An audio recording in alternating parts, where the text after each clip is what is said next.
rate this, the projects, do we have 10? I lost track, it's 9 or 10? I'm on 9, I think 10. If you would just as a guide to see where we are, if there's anything that we currently all kind of believe unanimously that a project should go through, and I can't imagine there's not going to be more than one on there, that then that would warrant us to have a lot less discussion. I don't think that if we all thought we needed red chairs and red chairs was the most popular conversation in the public, and that we wouldn't have to talk about red chairs. Now, we're not talking about red chairs. So if we could do that first, and then at the end, that might help narrow down if there's some what we're looking to do for projects, or if we're going to narrow down, take any out. I don't know at this point we're going to add any projects. There was a couple as I read through there. I kind of thought, I'm surprised we didn't add a few more to the public conversation, but we did not. So that's where we're going to start. So Heather, if you want to grab those. How would you like me to distribute that? I think somebody needs to invite us all in. Yeah. Okay. And just for the staff present, if it's something the board is going to take at this time. This is coming through Teams or So just read, yes, it'll come and then just accept. And then there'll be a link to that. You'll want to do is mute yourself. Okay, and then turn off your volume. If you need help with that, we can help you. Or turn off your sound, I should say, turn off your audio. Then you go to your chat. And that's where it'll be in the chat. Trying to call folks in here really quick. And I'll get that in the chat. I could have done a calling trees.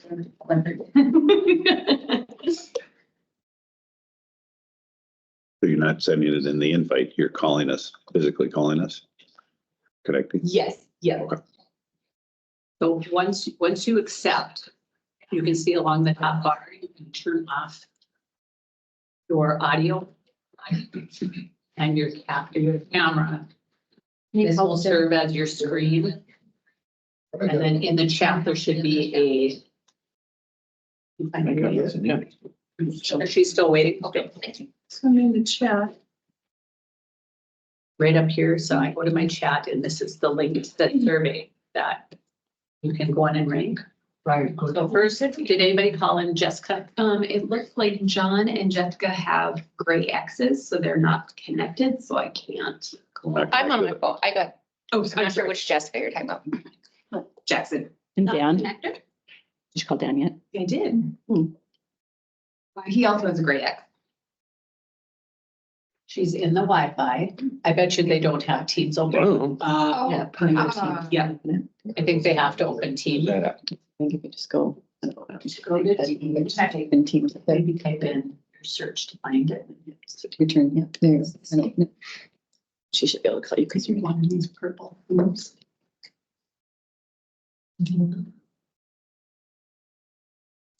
want to be in this one, you want to be in this one. So how do I get to the apps? Here, I bet I can feel it. We're in it, or not? Yeah. Okay. I think you're in your general chat, Next. so going in this actual meeting.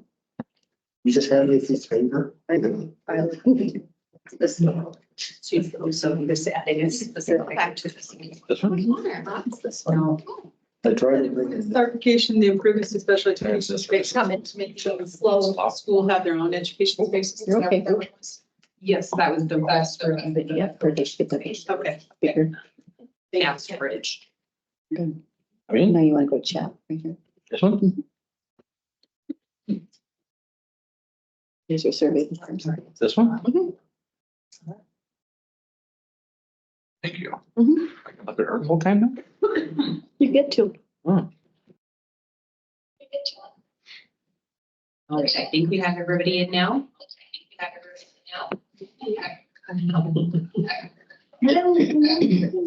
I'm still loading, so I don't know what's going on. The survey is still moving for you.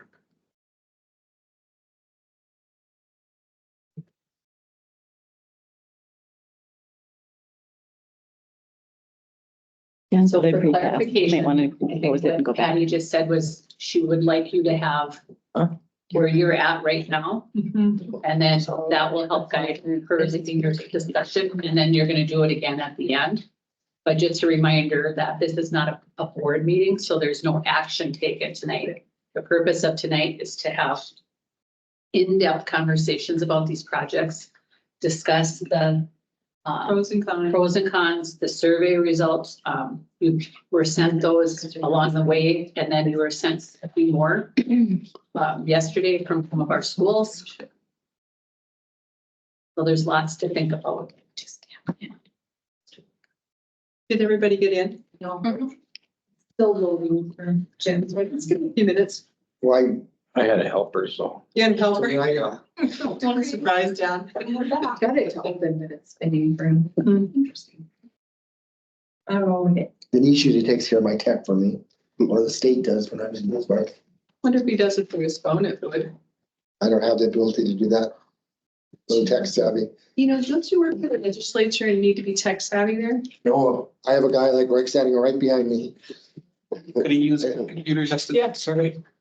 They have a great team out there.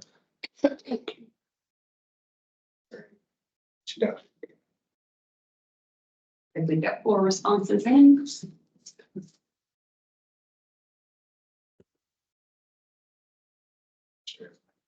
No. Any affiliation here?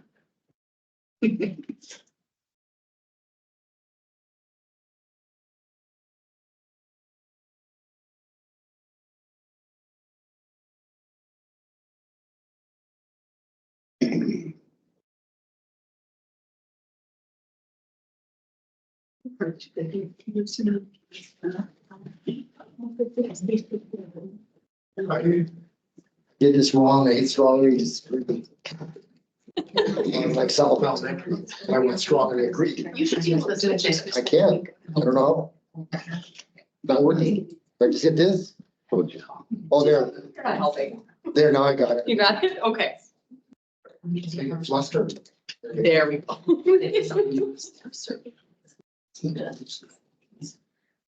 But that's just a way.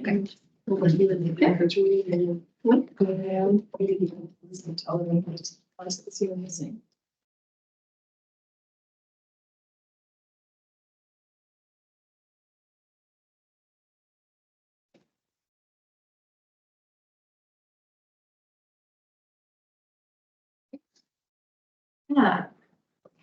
6 responses. I'm gonna share my screen so you guys can see. Just stop Tricia then, yeah.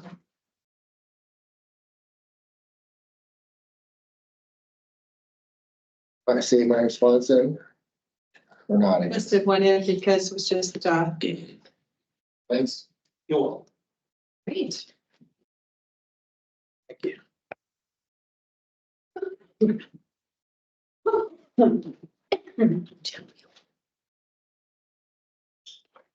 so looking at just, this is where I was kind of wanting to see if there was any that we were. I kind of figured a couple of them would be.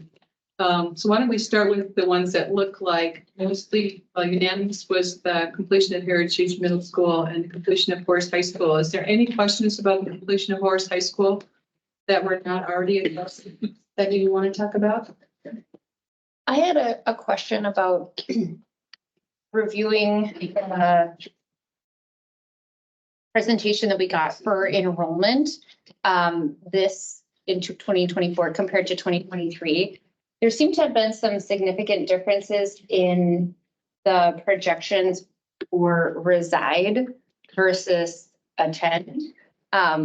Looking back, the presentation that we received in 2023 only had reside projections.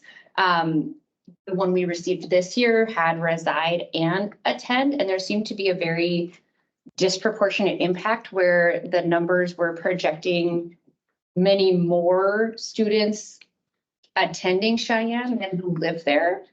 And projecting that many more students would reside in the region of Horace but not attend. And given that it was like in the amounts of hundreds per school, I was just wondering if we could clarify that, like if that is what's guiding like the expectation that there's going to be certain students showing up in certain schools. trying to figure out like what the rationale for what was for that and I guess like how strongly are we expecting those numbers to really be, you know, dialed into what we think is gonna happen. Is it possible that because they're currently there, that's why? Well, when I think of reside and attend and thinking that you live in the Cheyenne attendance area, but maybe attend Shanley, Mhm. or you reside in Forest. But at the time that, say, for example, Aurora boundaries were changed, you requested to go to Cheyenne, certain numbers of students were allowed to do that. Do you want to speak to more? That is what it is. It could be private school, school, and I think district the trans. thing I was particularly confused about is like, for example, like what we received in 2024 projected for Cheyenne High School, for example, like the school year starting 2025, they projected 1,400 students would reside in the Cheyenne district, but 1,625 would attend Cheyenne. So just trying to figure out like where did those other 225 students come from if they don't reside in the Cheyenne School District? But then in comparison, Forest was projected to have like 997 residing, but only 750 attending. So it's disproportionate that like there's many more who live in Horace that are not coming, but then Cheyenne has essentially like everyone who does live there plus 225 extra. And they may not actually be at Cheyenne just because they reside there, right? From that, that's their actual, but doesn't mean which school. They could be at West Fargo High. But there's more attending than reside. Mhm. So it's not that they reside and they don't come to our school. But the reverse is true too at times, but. And district Comment? transfer. Yeah, so I think it's because we didn't move high school kids. So there's a graduated plan of moving high schoolers. So if I was up, like my neighborhood moved to Horace, but my child graduated from Cheyenne because she was already there. Okay, And they allow. And so we allow them, so we still have one more year of that, even now, next year. We still have kids that live in the Aurora attendance zone who are seniors who get to finish at Cheyenne. So those are the numbers that you're quoting of the difference makes complete sense to me, just that group. and we would expect that to continue all the way out to the 2028 school year? Because like there's still a difference of like 230 kids projected in 200 and starting in 2028. That there's more at Cheyenne than who reside there. Yes, yeah, so like in 2028, it was projected to be 1,583 reside, 1,809 would attend. What are you looking at? The 300 RSP associates? Yeah, I mean, we never received a file, so I just took screenshots of the presentation. It's actually on the website. So you're looking. Right, but I mean, it's a video. The report. I just took screenshots of the video. I see what you're saying. So what did you say goes up to 2028? Fall to 2028. And that's right, because I figured that might be part of it, certainly, but I guessed. Where are the extra ones? Yeah. Yeah, because we do open enrolls every year, so it's not them. That sounds like a lot, though, doesn't it, Heather? 300. Yeah. Especially when the school's full. And now, of course, not all the kids that are currently residers may not be at Cheyenne, so there may be space to allow the outside ones to come in. They may not, they look like they're being counted twice, but they may actually be in a different school. Because we don't have 1,700 kids in there currently. At Cheyenne. Yeah, we don't have 1,700 there. So obviously, some of them must be at another, even though they reside there, they must be in another building. Yeah, I mean, the same math is calculating that this school year there was 1,428. Hoping it's accurate. I think that's what we're Yeah, I at. say that sounds all right. So that would show that some of the school kids are obviously going to a different school. Yeah. It's kind of weird when they do the reside because they're saying in that current boundary, the number of It kids, almost, if all of them attended there would be. that almost seems like they're off by an elementary, like the number of the hundreds that you're Yeah. at. So it's like, is one of the elementaries in the wrong? feeder or something. Well, and that's where particularly it seems like a flip flop where there's like they're guessing a very large portion of students who live in the Horace feeder are not going to come to our public schools. And then they're guessing that many more hundreds are going to come to Cheyenne High School than do live there. And so like that, Yeah, it's very confusing and hard to make, I guess, guesses about what do we need if the data is low. And that could change at any point. Generally, when they first attend their freshman year, the first day, because of athletics or activities, that's where they become high school activities to that building. If they want to change, then they have to do that year of eligibility. So most people don't usually move. I think there's a reasonable explanation for that. Can we come back to it? Sure. Mr. Bachmeyer is coming at 5:30. And I think he might be able to help us with that. Okay. Thank you. The other thing I just wanted to talk about, because we had a lot of people ask why we didn't build out Forest and Heritage to accommodate, 1,500 students, 1,200 schools at the middle. And I think we just have to go back and remind everybody that when we first opened Forest High School, we had 150? 150 ninth graders there, right? So, It was small. and so when we look at building, I couldn't imagine us building a building for 1,500 students and then putting 150 kids in and saying, we're going to leave the whole building empty except for, 3 wings empty, except for one wing to accommodate for 150 students. Now, we assumed they would all come. They just came faster than I think we even predicted, but. There is any other questions about the Horace High School? Because that was close to unanimous, but not. And we'll come back to Jessica's question about because I think that's important even for elementary discussion going forward. Definitely. We didn't have just freshmen at Horace High. We did until they were sophomores. Okay. Because they went to Heritage for a year. Okay. So next time when you build another school, build high school, then that would have been easy. Okay, Heather says the next time when you guys. Really build tough another at the middle. Yeah. We needed to be out of high school. I don't think I'm gonna be here the next time we need another, building, just in case anyone wonders. I think my two, high school is enough. All right, so, well, if we don't have anything else, we can always come back to it. I was just thinking it would be simplified if we take the ones out that we're kind of all in agreement. So unless you have something otherwise, so the rest of them.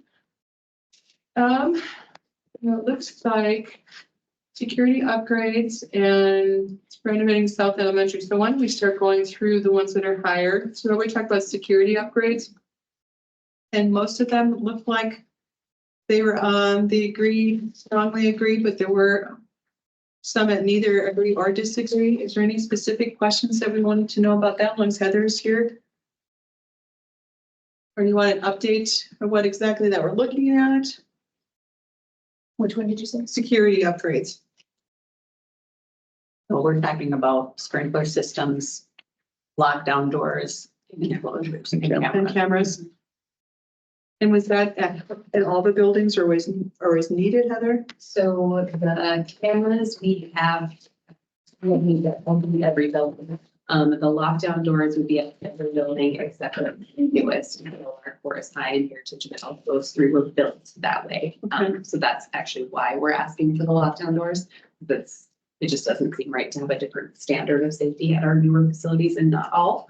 And then the sprinkler systems were just at 3 buildings, our 3 oldest.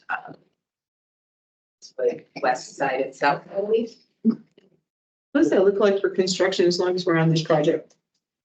Talk about sprinkler system, is that something we can do in the summertime? When this goes through that it takes, to do during the school day, it has to be in the summer. That would be a question for me. I'm not sure what the. It could get done in a summer. Overall, you are going above ceilings and that kind of thing, so it does get challenging if you're not doing other improvements such as upgrading the ceiling itself or lighting, something. So south one of the schools that we're looking to do the sprinkler system that's missing. So that probably wouldn't get done because that would get done the same time if that project went through. Correct. Yes. Okay. And what were the other two? I think it Eastwood. Eastwood and West Side. Yeah, thank you.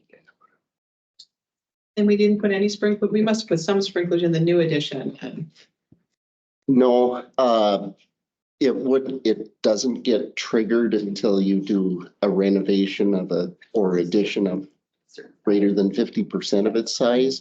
So, and ours wasn't 50% for either one of those. See, What was the cost on that? Yeah. Estimated? So we were looking, I think, at like 1.2 or 1.3 million. Wasn't a lot. For 3 sprinkler systems or well, Oh, I'm sorry, for all of the. Yeah. here to get. total. For all of the security upgrades. Okay. If either we don't have a bond in the near future or the bond were to fail, do we have alternative funding sources at minimum for the sprinkler systems? We have a list of projects that need to be done that are prioritized, and we would have to use our building fund to accommodate Kind of what that. we've been doing now. Right. Add them on there That's and what we've been doing. where it ends on the list and we have taken care of some of those, just gotten quite a few off your list. So it was $2.2 million. Sorry. Wait, two? Yeah, 2.2 million. For all of it? Yeah. Because I wondered Three if of it those was higher. security upgrade pieces. And then, yeah, like we can put them on a deferred maintenance list. There are grant dollars available through Department of Homeland Security, but I'm also requesting for dollars for other things from our DHS investments that we want to try to get done. What's that assessment? DHS? Department of Homeland Security. Yeah, sorry. I'm sure they're not gonna give you dollars for all of it. Right.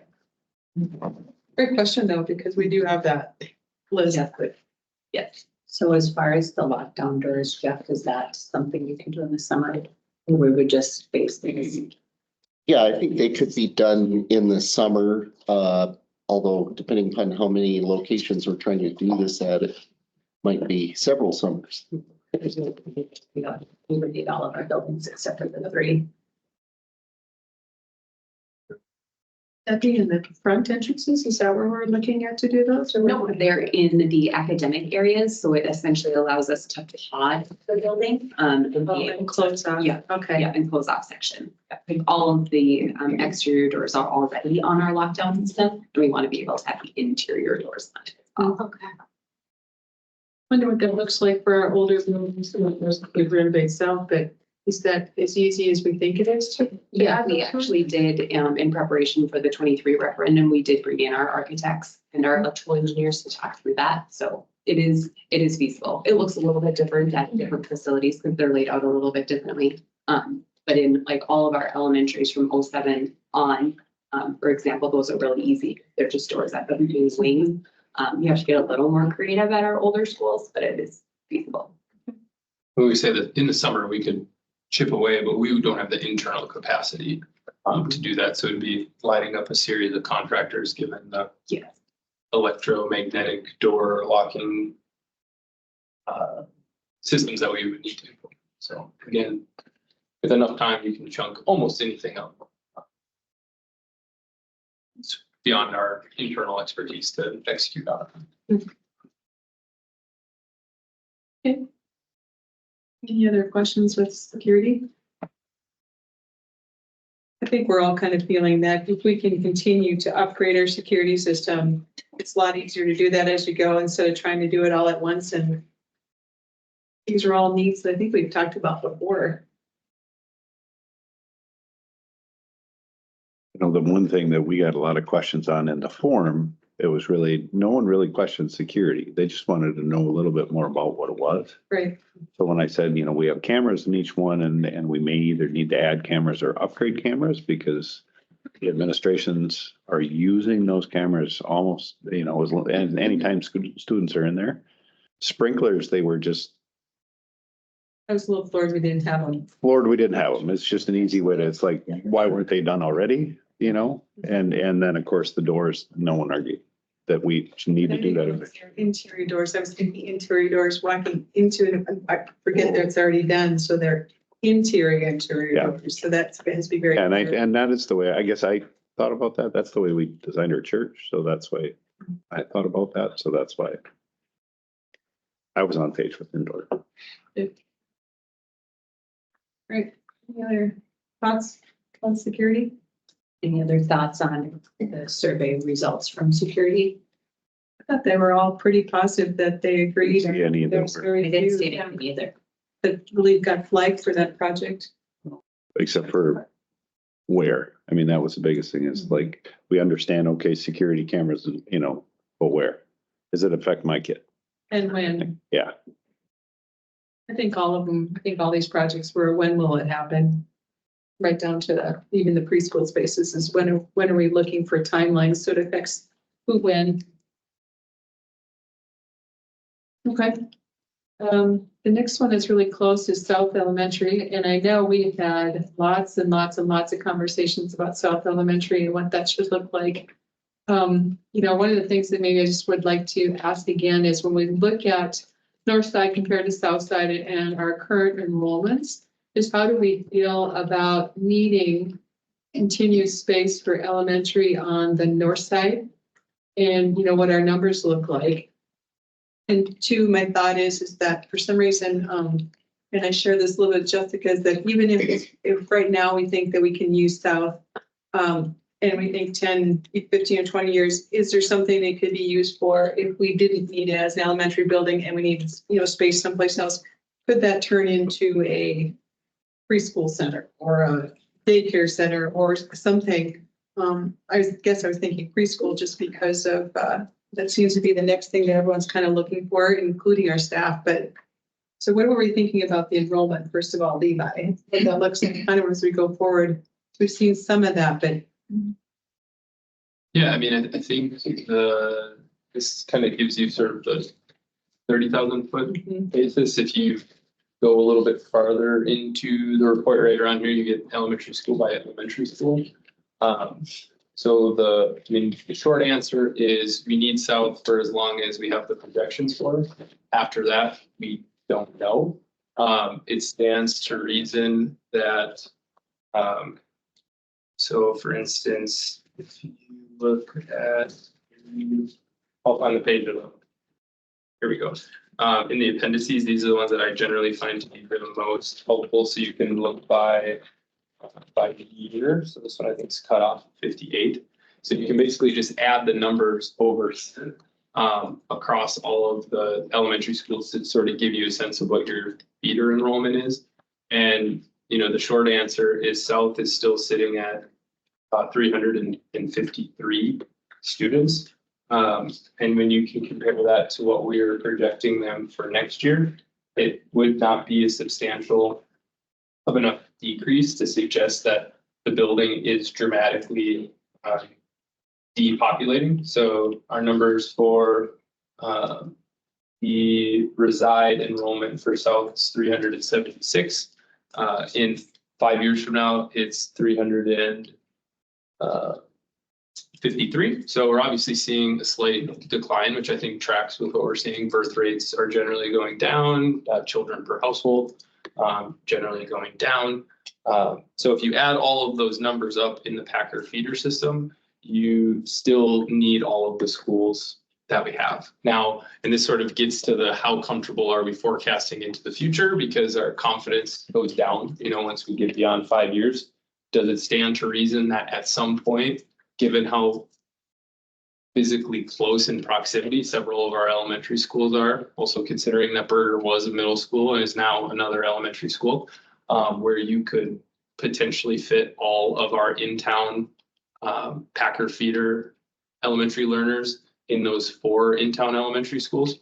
Yeah, I think that is a hypothesis that you could reasonably project. We don't have the hard data to say in this year we can pull it off.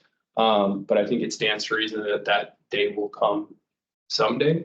So I think really the question is, in terms of preserving basically the cost per learner, renovating South and maintaining its capacity where it is one of the most cost-effective things we can do. If you just think about the 15 to maybe with inflation, $18 million that we're talking about for renovation here versus the 34 to now you add, 10%, to that. Are we talking 38, nearing 40 million for a brand new elementary school? It certainly would be the most efficient thing to do to preserve seats for learning do you get to a point where you're gonna have probably some long finger-like boundaries on the north side as we start to capture some more of that development that does begin to happen after the diversion? I think that's would likely be one of the realities. So it's a little bit of a tension in terms of the most cost-efficient thing to do would be probably the renovation, which would extend, self-usable life, just like Eastwood and West Side. Those buildings they're old, but they're in great shape. But the trade-off is in the future, 20 years from now, some people might be saying, well, where's my neighborhood school? Well, we have the capacity in town to pull in a lot of those new neighborhoods, thinking of Goldenwood as one small example, just north of 12th Avenue. As those continue to be added, we will certainly have capacity to bring more and more of those new developments in, which is different than as we're adding them in the Hawks feeder system, because the Mustang feeder system is just already sold. So I don't know if I think that's what you're asking. My question. So I think that user wise, we're gonna need it for quite some time. So Yeah, we're the short looking answer is yes. more than 10 years. I don't see anything on these numbers here to suggest that this is that the building is needed as a K-5 instructional site for the next decade. Plus, My neighborhood keeps turning over, that we're the old people now, and there's lots of young people coming in Charleswood, which is not, feeds all of cells. right? I think West Fargo is a desirable place. There's affordable housing. The houses are getting snatched up really fast, and they're getting more than asking price in some cases. Could I maybe just ask one question? And I should know the answer. So when you ask Jody and the staff, what did they feel like the school is missing?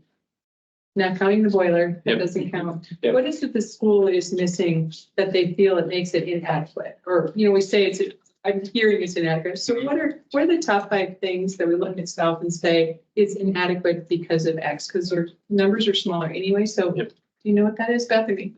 I'm just curious. Or Rachel? I would say like in the primary wings with the kindergarten classrooms, having the bathrooms far away from and not in the classroom, but not even in the wing, and that idea of having common planning spaces where they're more potted for collaboration.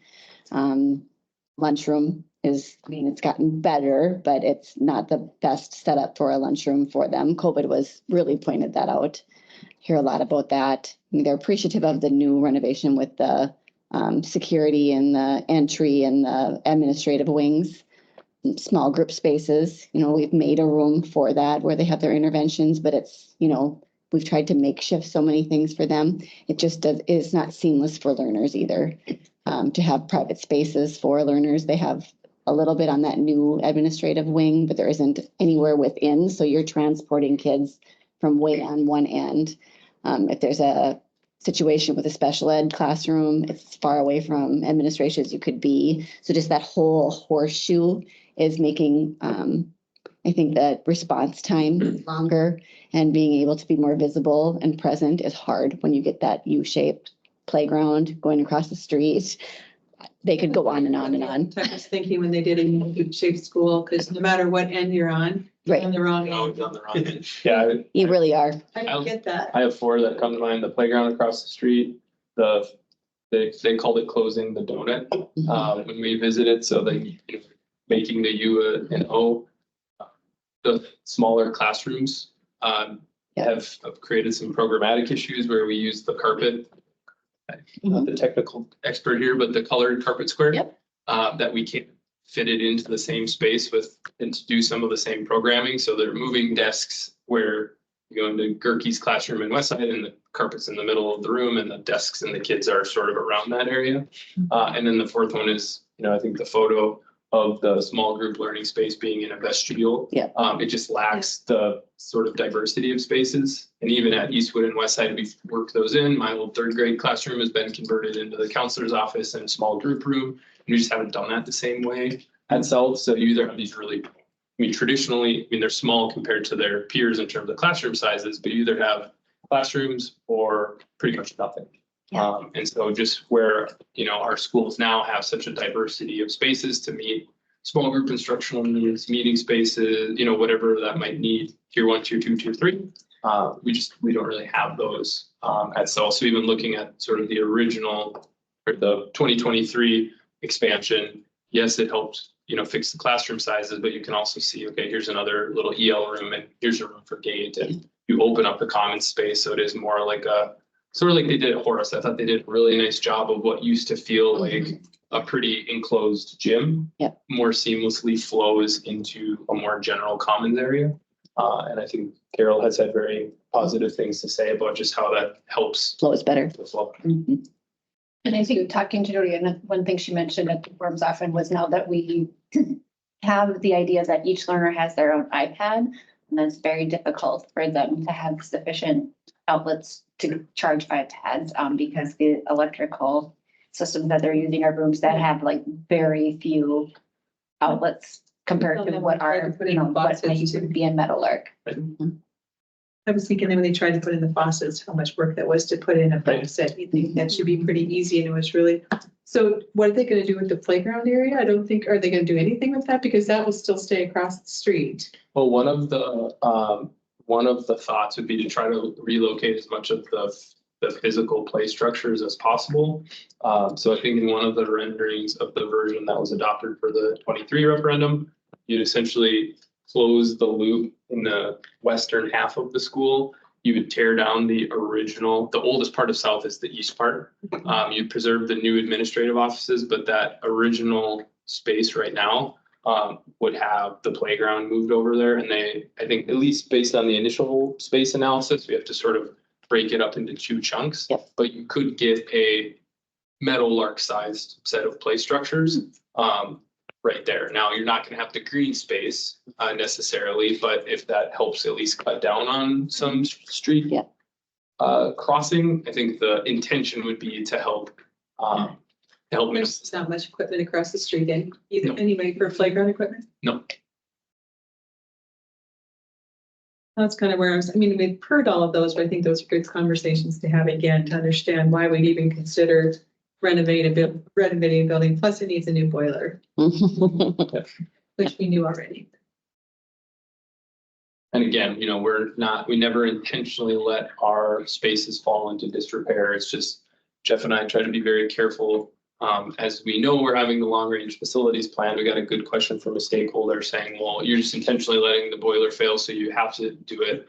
Well, also as a West Fargo taxpayer, I would hate if we spent $2 million to build a new boiler in the old wing of the school that would ultimately be tore down, for a replacement. So Ladone is a good example. We were sort of holding off, but I think through this process, it's made clear that we're committed to that space, largely in its shape and form, give or take. So we are replacing the boiler there. So it's just trying to avoid some costs as much as possible, while obviously making sure that kids are in an environment where they can learn. This isn't the first time we've talked about renovating South either. It came up in a previous bond as well. Are any other questions in regards to South?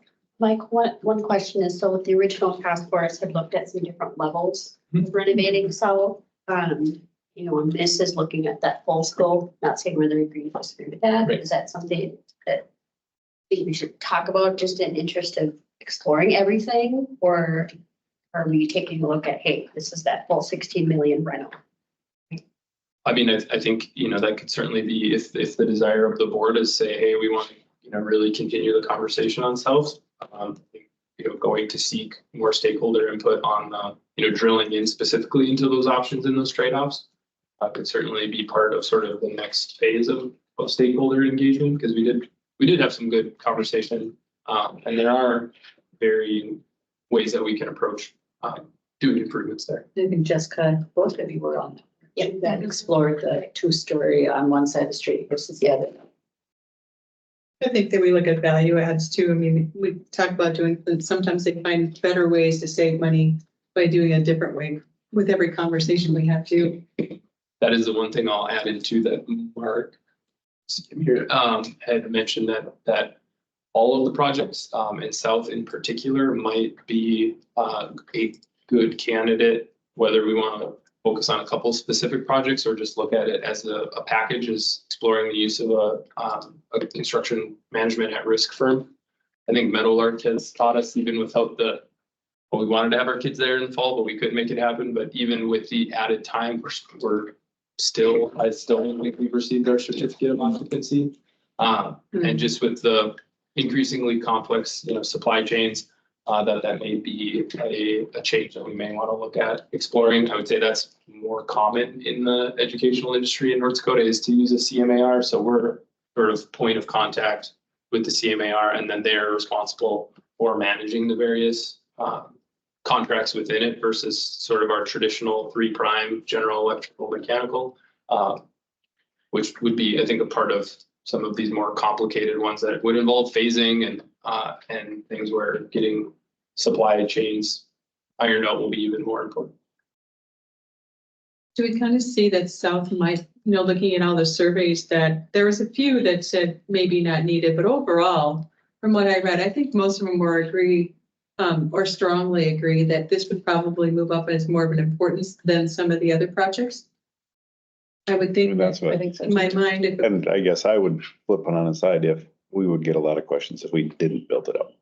Back to the question is like, why didn't you finish it? All those different questions about Horace and Heritage is like, at this point, South just needs to be updated and let's just do it right the first time. I personally expected the support to wane after its failure, and I would say it's I almost, think the data supports this, if not the most popular project, maybe just after Heritage and Horace. So yeah, those are the top 3, I guess. yeah, Yeah.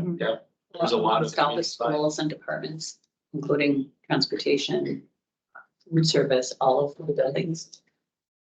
Almost everyone had strongly agree, except for one had agreed that South was needed. And just, to ask the same question, I'm assuming if either there is no immediate bond or if the bond were to fail, it'll just be the building fund is what we would have available to us to address.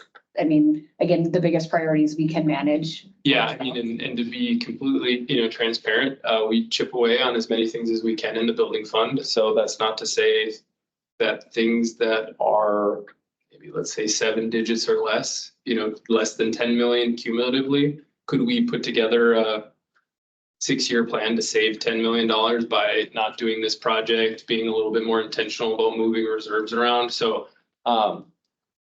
I think we could probably pull any one small project out of there. So like flex seating, to me, just based on the feedback we got from the community is like the board should just tell the administration, hey, budget a couple $100,000 a year and let's just chip away at that over time. Yep. We can certainly do that for a small number of projects, but we do not have the financial capacity to do any of the large renovations or expansions. So I would say, could you pull out single-digit millions worth of projects and we would chip away as we could over the next, 6 to 8 years? Yeah, we could do that, but there's no way to leverage our building fund to meet the big needs that we have once you. Self-renovation would be a big need. Yeah, yeah. 'Cause I think even the small one was 10 million and that would, I would say, tap out all of the internal capacity that we could And stop all the deferred maintenance that we're trying to get done, elsewhere. that we know elsewhere, that would just be that. What is like the estimate of what annually gets put into the building fund based on the mills we levy? Yeah, it's 10 mils. So, sort of a general rule of thumb is about $577 million is the taxable valuation. So you divide that by 1,000, you're looking at just under $600,000 per mill. So roughly you're looking at the building fund receiving just under $6 million a year. We use about 40% of that to pay off debt because we do have debt in the building fund. So Meadowlark has some debt, Legacy. The board has historically given us the guidance no more than 50% in terms of debt. We've actually been sort of shrinking that just as our valuation's grown and we've worked hard to catch up on other large projects. So I would say, realistically, we're looking at trying to get maybe $4-ish million done in projects a year. We're looking at, $1.5 million, give or take, in bonded debt repayments. And then we pay our building insurance out of the building fund. That will be going up by 50% this year, just like most of individual homeowners. So our building insurance will be north of $500,000 this coming fiscal year. So it's a big number, but it gets eaten up pretty quickly by insurance and our debt payments. And we have a list. Yes. Yes. But we've done a really good, Keep up on. we've done a good job in our district, though, that we don't leave deferred maintenance to chance. I mean, and I really appreciate that we're trying to take care of that and not wait until we need $50 million for deferred maintenance. So it makes a big difference when you keep up with it instead of doing it all at one time. I do think the district does a nice job trying to keep all of our buildings, even if they're on the north side and older, to be equitable to the south side of where our newer buildings are. Just the changes that were made at Brooks or at Burger in the last, I guess, remodeling, I think make a really big difference in how the building flows and spaces for the kids and how they set up their classrooms, and we're kind of down to where south is left. Yeah, if you walked me through West Side, almost wouldn't recognize it from my time as a student. And I think if you took the average citizen through and say, hey, guess the age of our schools. West Side and Eastwood are closer to south than they are to Aurora. But my guess is if you were asking people to guess the age, they're going to put Eastwood and West Side much closer to our Aurora kind of, early south side school construction, as opposed to, only being 20, 25 years away from south. And what would they say about LA Burger? As long as that'll be the next question, because when there's an oldest building, and then there's gonna be a next. The next oldest, yeah. Well, Ellie Burger had a major remodel with the roof, and the outside, and how the classrooms were those pie shapes. And they were very small, and they were almost impossible to really set up for viewing and for engagement with kids. So I think that's been a big help. I don't know if you have anything to add to that, or Heather, you're in those buildings too. Yeah, you're right, though. I mean, it has been updated and it's not nearly what South is, but it probably will be the next one that we'll start talking about, even though we have done updates on it.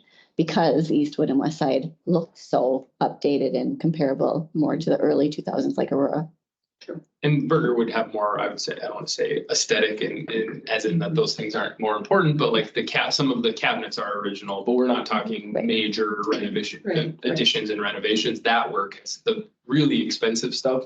The board has invested in at Burger, but those types of things, having a conversation then with Mr. Peterson and now Ms. Joyce, those are more projects that we do have capacity to work into the 10 mil building fund. And their rooms aren't as small because I'm guessing because they were middle school rooms, because when I've been in there, they're not nearly as small as those. There's about that. There's just some pie-shaped ones on that intermediate wing, but they're really big rooms. They're just funny shaped, but they're large, But compared to south size, not even close. Things must have changed a lot just in the educational industry between the early 50s and the late 60s when Burger was built, because it's just from a raw square footage standpoint, those are they're more awkward than they are small. Yep, absolutely. I'm surprised many people didn't know that was a middle school. And we said that, like, what are you talking about? So it tells you history wise that we forget. Moorhead's Probsfield is this, like, they didn't have as many funky walls, but same concept, same age of open concept. We don't need walls, take walls. Mhm. Then it's Jeff, we need some walls. Some walls, I mean, they didn't have what, just. It's minor things. Mhm. Any other questions or discussion regard to south?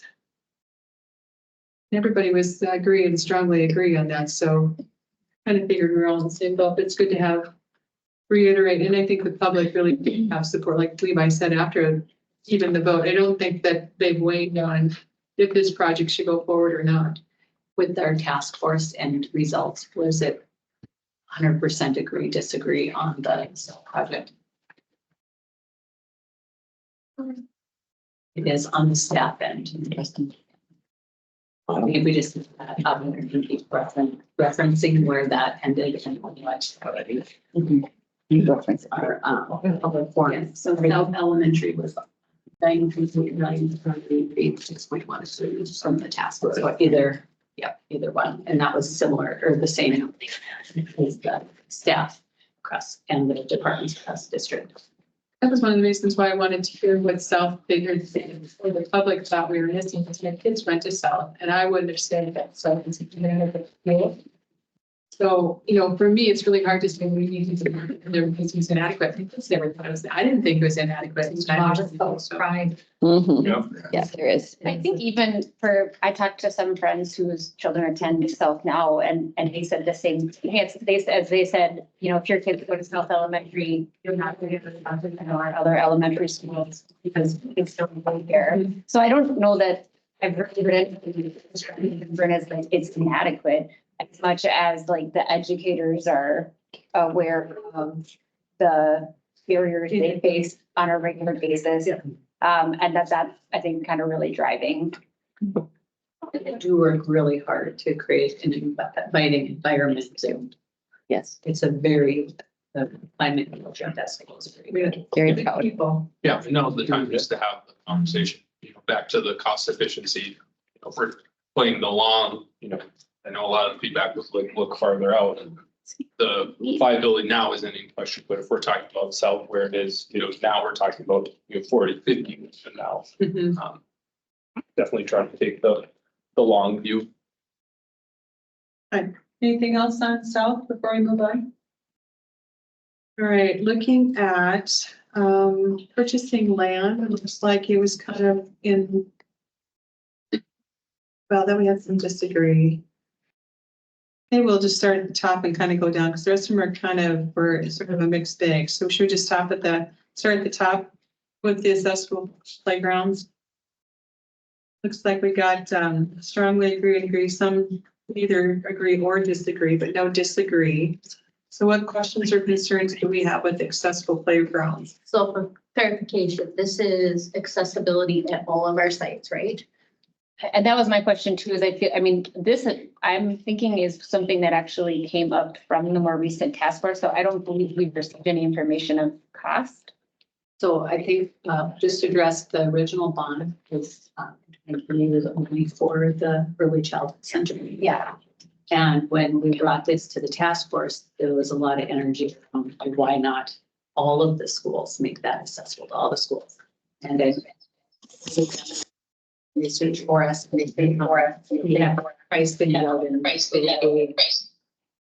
price things out for a playground in the fall, but of course, things could have already changed. So what did you learn? Yes, so generally speaking, and talking with the architects, they anticipated so if you think about the 23 referendum, there's actually sort of two kind of price estimates. There was the original one when we were doing the work all the way back in 2022. Then there was sort of the add 50% closer to the end, just seeing how much the market had moved. So in conversation, just to give you all just sort of rough working numbers, they said it's reasonable to anticipate between 12 and 15% above the original projected cost, which means 2 to 5% above what we had actually taken to voters because we added the 10%. Does that make sense? I confuse myself sometimes talking about the 10% inflationary impact. So we're 2 to 5% above essentially what went to voters generally based on what they're seeing in the sort of the construction industry. For the referendum, it was $500,000. And if you're familiar with the Early Childhood Special Education Center, it has a playground smaller than our average elementary playground. Sure. And so are the learners. And so are the learners. So proportionally, probably pretty good. And to redo half of that playground, it was going to be $500,000. I was trying to get a number from the park district and I have not received it yet, but what the cost was for the full build out at Maplewood for reference.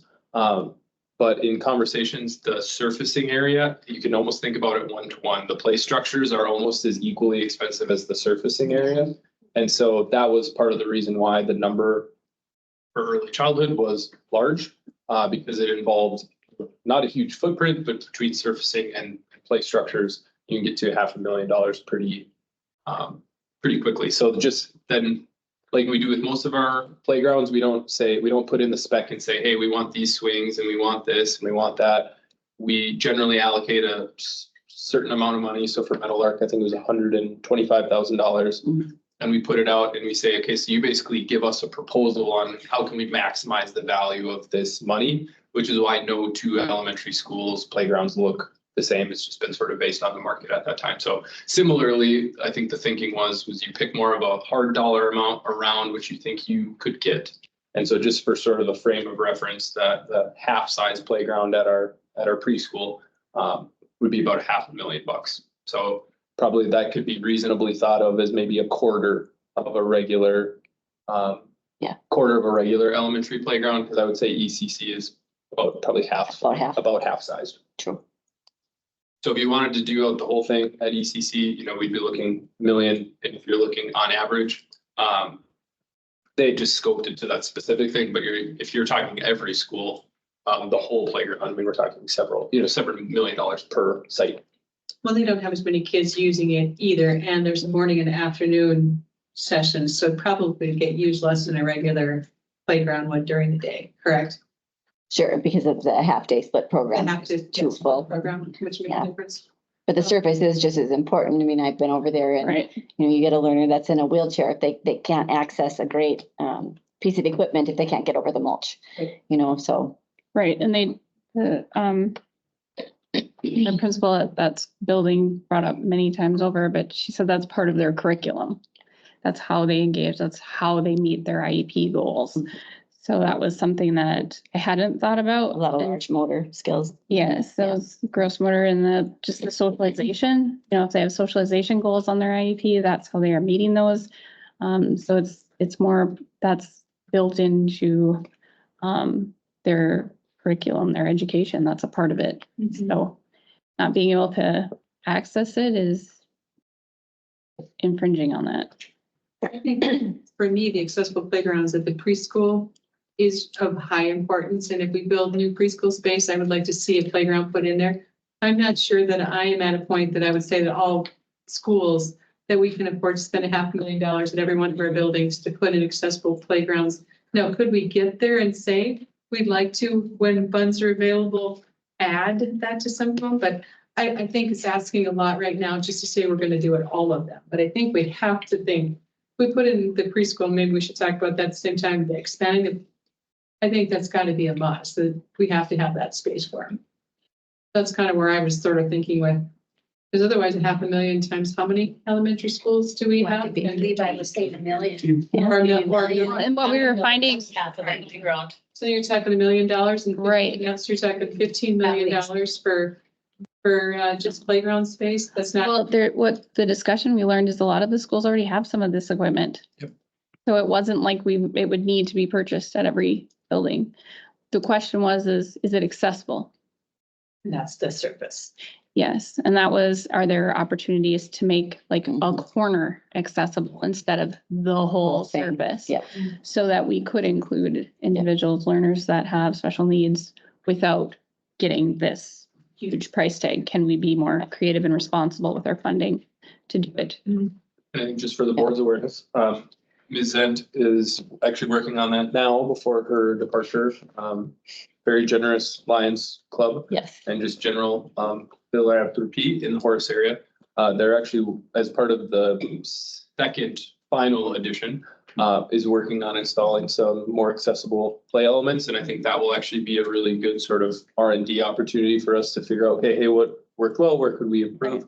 So I think we can continue to study about what that would look like at our elementaries over time. 'Cause I think we'll learn a lot, and they're doing it all with donated dollars, which is great. Really thinking through the lens of not just accessibility, but inclusivity, that all learners can play on these together and have it be part of instead of separate. And it's just a really great lens on it. Yeah, Horace Elementary. What you say? Mhm. They're gonna do this now. Through donated funds. Just for donated. Donated funds? Yeah. So Line. similar to our talk about, doing a Yeah. corner of your But hard surface area, accessible play structures there. And so it's not gonna be their whole playground. No, no. It's gonna be important. No, Portion of like quarter. yeah, on the corner of the hard surface, Mhm. their hard surface area. Yeah. So we'll certainly learn more as that gets utilized. I don't know if anyone's been to the new one on 17th Avenue. It's beautiful, the accessible playground. We were there and there's millions of kids there. My concern was there's so many kids there that they were running over kids because there's too many kids there because it's so easy to use. So we had taken Evelyn there and then the next one's like, I got tired of her. We went over to the wood chips just because there wasn't any kids there, Mhm. but there wasn't any kids there. It's like Maplewood, Oh, yeah, we're there all the time. yeah. Yeah. And I love the area, but you really do have to watch your kids very closely. A lot of negativity on the wood chips, aren't there? Yes. Yeah. Mhm. Wood chips weren't good. She thought they were more like eating tools or these suggestive things to put in your mouth. They Or were throw. there though, Sure. which was kind of unfortunate to have a playground and there was no kids. Right, make it good, all kinds of things.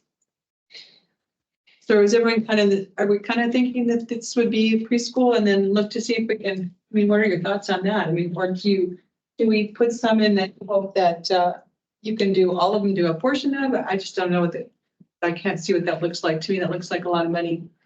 I think so our process is very different this time around because we did all the information gathering.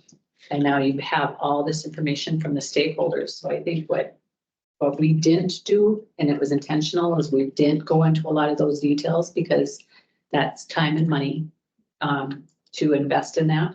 And it would appear that we'd already made decisions. This is what we wanted, a clean slate. So now as a board, you can think about what more information do you want? Do you want us to go back and try to price out a quarter at each school with draft plans of that? Or do you want us just to look at the two preschools? If the other preschool, what more do you want? I would think I would want to know more of the cost if you would do it at each of the buildings compared to doing the preschool for And me. if like a quarter sheet, Yeah. I'm thinking of it like a No big matter cake, what you a do, quarter of the playground, a half of the playground. Whatever you do won't be enough, but to start. And And you know, that, if you do a quarter, is it easy enough that if you get extra money or if you get some donation, can you easily expand it to a half? I mean, is it something you can expand?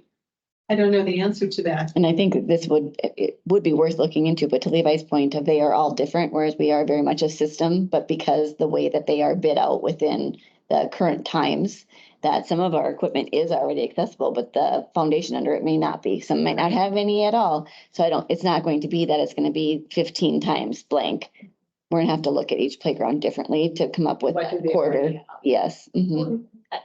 Would it be very cost intensive to just make a list of that? Like, what are the playgrounds that currently have Something. equipment Yeah. Mhm. that And see, would be used? yeah, and get a dollar kind of tied to each one of them. Yeah. Well, we did a bathroom audit. What about a playground audit? Mhm. Playground audit. Yeah. Good point. I think this would be one of those that we should, I always, when I look at these projects, I try and think of what is a nice to have, need to have.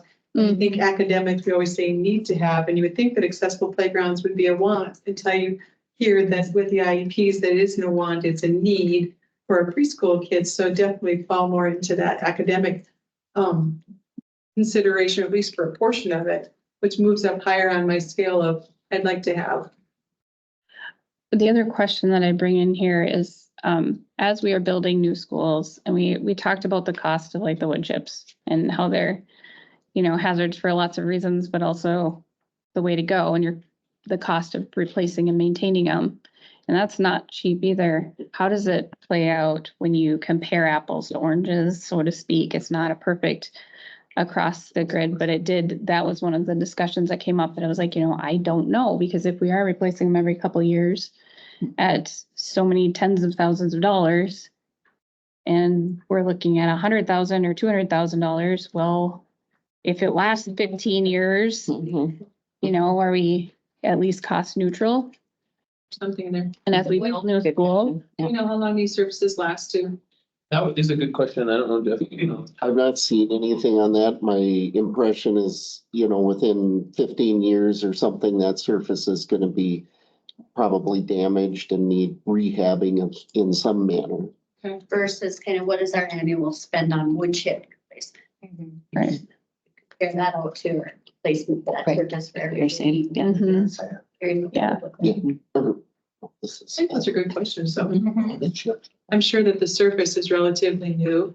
So I don't know if we'd get an answer for that for longevity, but But just also to think about it going forward for new builds, for new schools, if we would have taken that into account for Metal Arc going forward.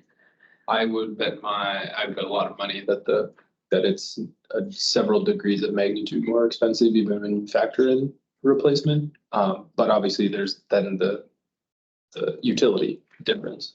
Well, that playground will have a smooth surface. I'm sorry? Will that playground have a smooth? It won't. No. Okay. No. Well, and you said Levi was 125,000 for the whole playground Or, for Meadowlark?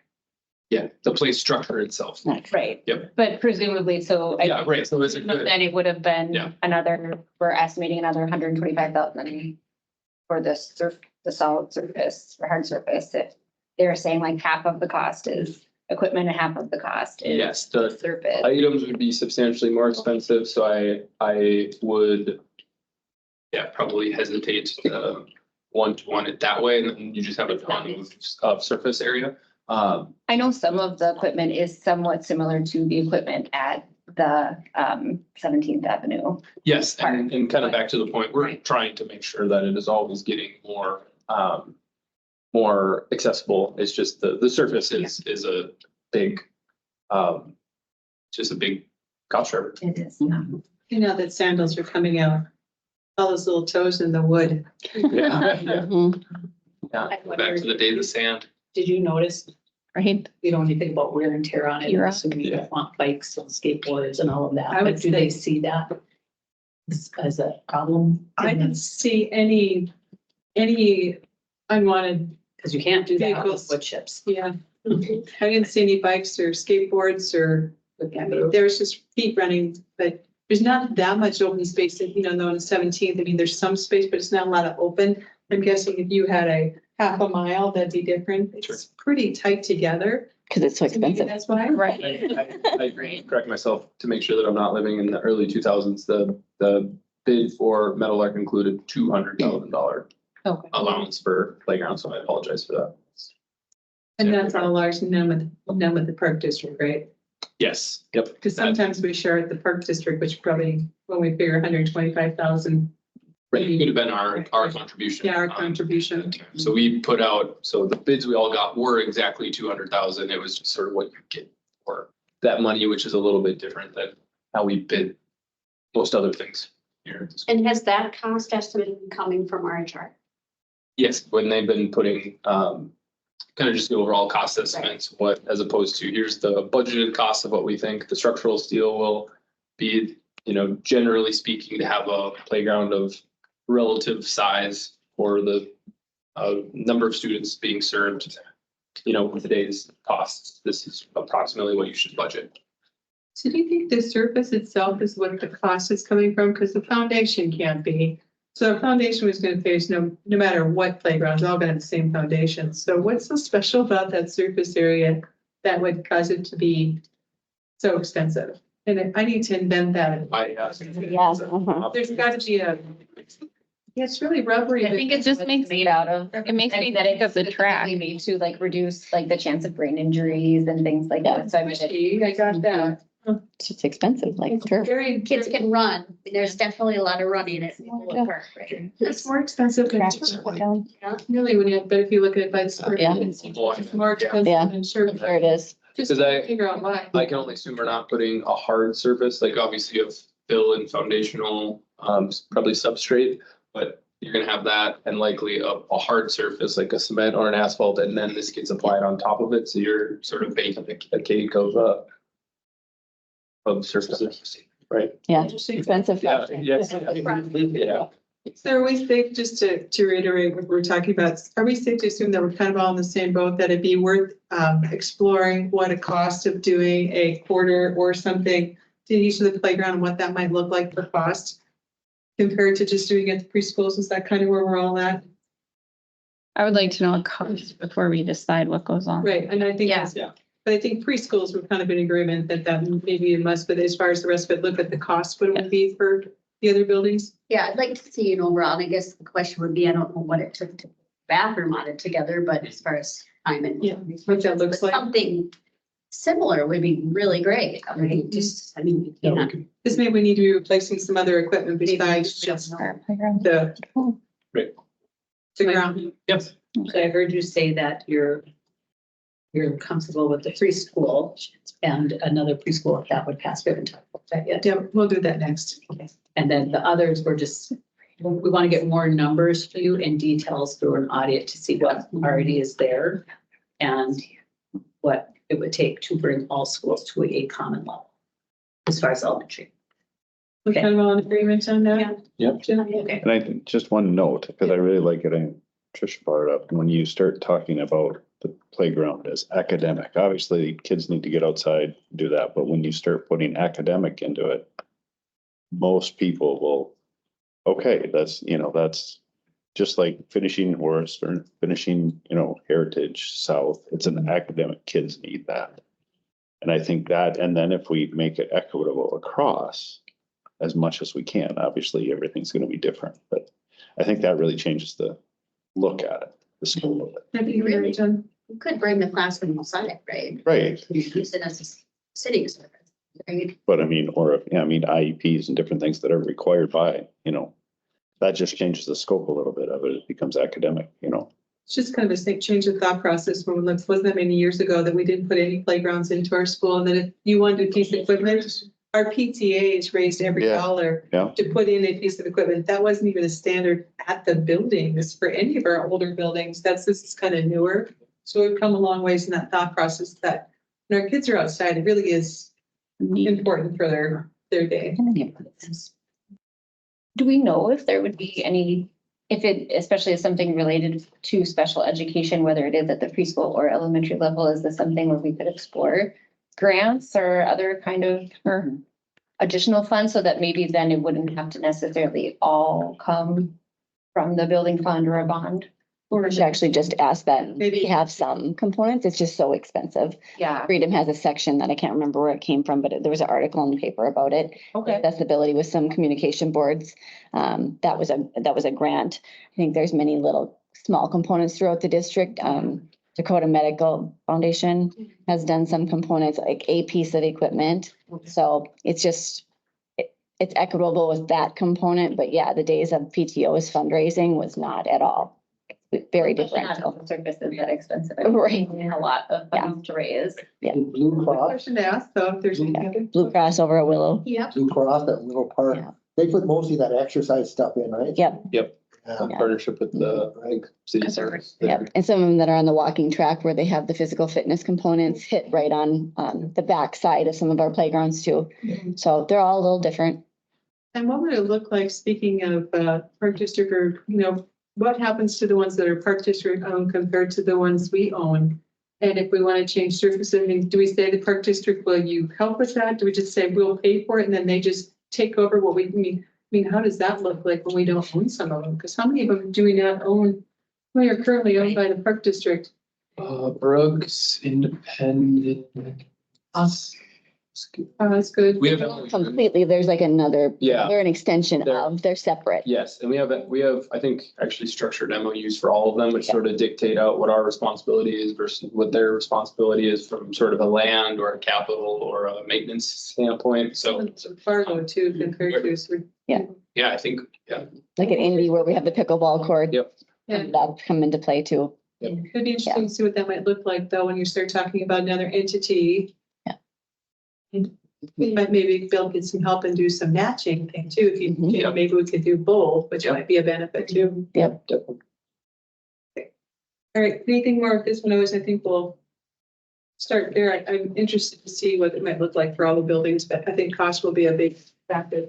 So as long as we're talking about preschool, we moved to the expanding the special education preschool. As long as we were there, it looks like we had mostly agree and strongly agree, couple or neither. I know one of the questions had come up as this was one of the areas that I had for our small group sessions, is not really understanding the way special education works. Is that we have a lot of learners, but they're there not every day, half a day, because we have two different groups. And I was curious about the numbers on the south side compared to the north side, that if we build the 8 classrooms on the south side, will it accommodate the kids currently on the south side? Or are most of our kids that are currently in those services already on the south side, and by taking away that we wouldn't have enough space in the new location? So Beth did give me some numbers, and I was a little surprised that the south side has more preschool kids than our north side does currently. So right now, Why? there's 274, in case anyone wonders, we have 274 kids. And I remember it wasn't that many years ago when I started on this board that we used to have 60. Yeah. And I know it's numbers compared to, there was 5,000 kids, but we had 60 and we would balloon to 90. And we were all freaking out over 90. And this is 274 currently right now. And on the south side, it's 169. And the north side's 105. So as we look at the space that we are, my first, well, yeah, if you didn't take that, if you left Brooks Harbor on the south, it would change a little bit. So my question, when I look at this, is that when we look to add on the 8 classrooms at Meadowlark, is 8 classrooms truly enough? And are we thinking forward to that if we already have 169, can we really build that doesn't accommodate at least 169? That we aren't going to need more space than the 8 classrooms. So that's where I kind of wanted to start that discussion. But until I knew what the numbers were, I mean, I didn't have any idea where the students were at. Well, how many kids are in a class? 4 to 6. Oh, we have some that are up No, to 8 to 9. It really is dependent. So we have like a version of a CSSP over there that has 6 max. Some of the kids that are getting ready that are the 4-year-old programs, they might get up to 8 or 9. So it's very developmental. But I would say, and whatever we build, we'll fill it because we have the need for typically developing peers amongst that group of learners that qualify for ECSE. So we have YMCA preschool, we have Head Start learners, and that's required to have that. And Andrew does a great job of identifying kids who have opportunities within our MOU to spend part of their day in the YMCA program and part of their day over in ECSE. So that is something that we're required to do, but it is really best for those kids. We're talking about next year having to do something different probably with Head Start because we're out of space and that's not something we want to do. We haven't made any decision on that yet. We're just trying to look at where we can squeak space out. We have a new infant room that just opened up in the last 2 months with YMCA. There's a baby room downstairs. I mean, the need for space is there, and it's really good for families to have that one stop, have siblings together. Yeah, I'd say, just sort of a general, what is this in terms of classrooms? We add about a classroom a year. Yes, So I think what was in the 2023 on was 8 classroom expansion to be used at Meadowlark. So if you think about that, that's an 8-ish year. Yeah. Midterm solution. Long term, this population is, to Patty's point, is growing at a rate faster than the general school population year over year growth. So I think assuming continued growth for the foreseeable future is probably a pretty safe thing yes. to do. And that brings up some interesting questions, again, not to tie the board's hands and be able to look deeper at the geographies. The bond referendum didn't specify Meadowlark, it just said south of the interstate. We really think there are only 2 potentially viable locations, one being Meadowlark, the other being Aurora, where you could do expansions. So, if you think back to where you can get as creative as you want. We looked at the super schools for independence and freedom. And so we can do additions in different places, just have to think through some of the trade-offs of the site accessibility and management and all of that. But I think we had built it as a 40% increase in early childhood services, knowing that we use about 20 classrooms at the early childhood center right now. So just to give you sort of a general where we are right now, what was sort of in it before, and as you think about what is our annual growth, we're looking at about a classroom a year. We've been reconfiguring probably the last 2-3 years, squeezing people out of an office, reconfiguring a space here and there. We are running out of space, and some harder trade-offs are going to have to be had, particularly with the Y and Head Start here in the next couple of years. So this is very much a very near term. More itinerant, where we're not having learners come on site. We're sending a teacher to another program or daycare too as well, having those conversations of where that might work best for the learner and also save us space. So a lot of creative solutions. And just to address some feedback that I saw on some of the survey data, this is something that it's not optional for us to say, like, we have room for 250 learners and that's all we could take. No. Correct. No. I mean, it's our special obligation that however many educate or however many learners are identified to legally have the right to receive these services, we legally have to provide these services. And we have to find them. Yep. Right, opportunities for And unlike kindergarten qualifying on the day, it's the day the child turns 3. three. Right. So Maybe it's February. every day. 1st. And I think having, working in the mental health field, in the past with children, there's so much effort for early identification at younger and younger ages that, it's technically good that the numbers are improving because that means these children who do need these services are being identified, but I expect that to continue. We're really good at child find. I think a very good point though is to be very clear, this is not school. Because someone said, And why? it's not why- optional. It's not optional. It's not preschool. It's special ed preschool and Yes. it's not optional. So looking at the numbers though, we're going back to, so if you figure 8. And there are 8 classrooms, so that's 64, that's 130, and there's 169 kids currently on the south side that are identified in our south schools already. So yes, we take Brooks Harbor out, and still that's more kids than 8 average in the classroom, not 6 average in the classroom.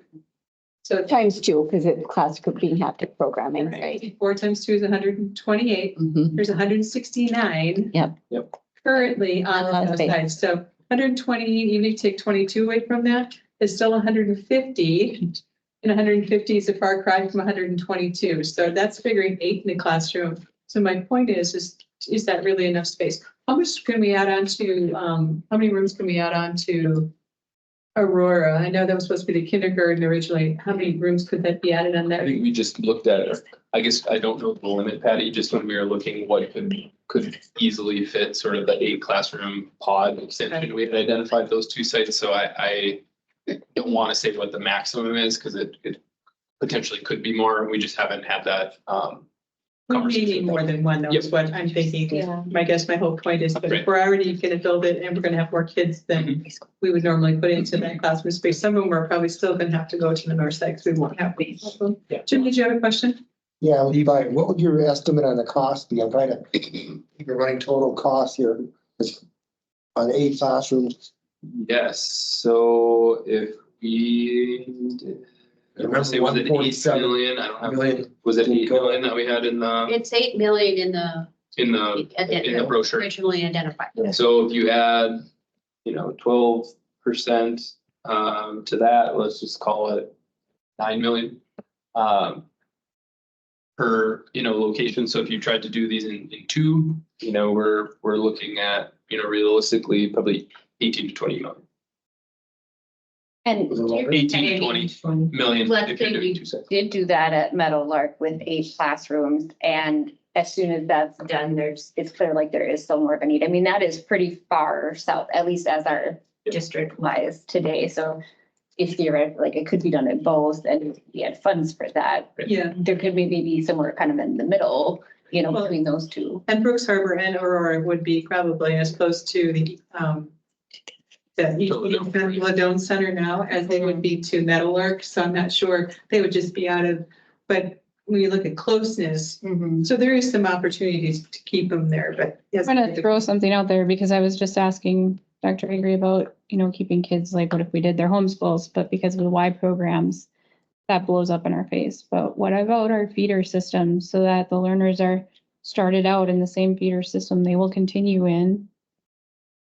Then we'd be looking at 3, but it would Eventually. Mhm. Which would be we But looked can at we Brooks. be strategic, looking considerate of that?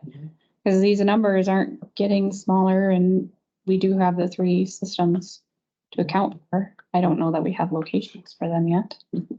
Meadowlark are in 2 different ones. Right, and then we would look at the Hawks, just be intentional going forward. That's a Yeah, roll. you'd have- Aurora's hot. Yeah.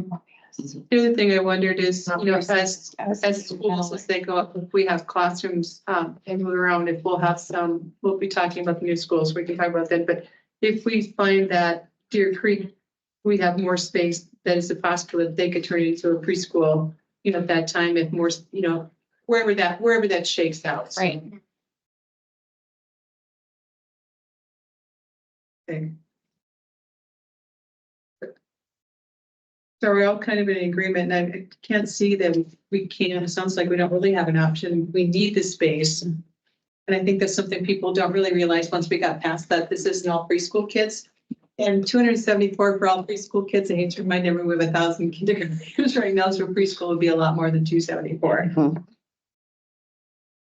Any other discussion with that? That, just to reiterate, some of the comments that were in the surveys did talk about the need to explain what the preschool is. Yeah. Do a better job of what you just said. And the day they turned 3, I think shocked some people too, when we were That having. we, mid-year, we might need 2 classrooms depending on, you know, Right. what happens in the second portion of the year. We don't wait until fall and start them. Do we lose when we separate and I understand unless there was one central drop down in the middle, do we lose some efficiencies by having all of our personnel in one location? Or do you get to a point when there's this many kids that we double up in all of them and it doesn't really matter? We actually gain efficiency by having them all in one because you think of the services and the specialization of a preschool program, early childhood special education, so it sounds great to put one in every school, but then you have all the travel time of staff. So I really would probably not ever advocate to have 15 sites of ECSE, but a feeder system where you had 3, because they require so much specialization with all of the components of SLPs, school psych, all day, Fridays, our child find assessments, IEP meetings, all day solid. We would lose staff efficiencies with more sites. 100% of the children have a Yes. IEP. Yep. So that right there I think that was, explains the, Yes. I think that was Andrew's biggest, I think it's the only hesitation in terms of advocating for this is, the proximity is great. Obviously, the space is needed, but I do think they do value both the Yeah. community as well as the efficiency that comes along with a single site. But I think gives even their recommendation that in spite of that efficiency, we want to move towards a neighborhood school model, which is more towards at least getting you in your relative zip code. Well, you look at some of our most vulnerable learners that are on the bus for a very long time Yeah. every day. You have to look at it and you have kids coming that far north every day, 4 days a week. If that was the case, we could have them educating them longer instead of being on the bus. But so what is there when you say morning and afternoon? What your hours are? Andrew has told me I don't even remember. I think they're 9 to 10:45. No, that's not right. 11:15. 11:30, Yeah. 2.5 hour-ish. Yeah. If you ever want to make your day, just stand at ECSE in the end of the hallway at 9 o'clock and watch them get the learners off the bus. It is a well-oiled machine and you cannot get the smile off your face. it's true. And then there are later dismissal than our other elementary schools. Okay.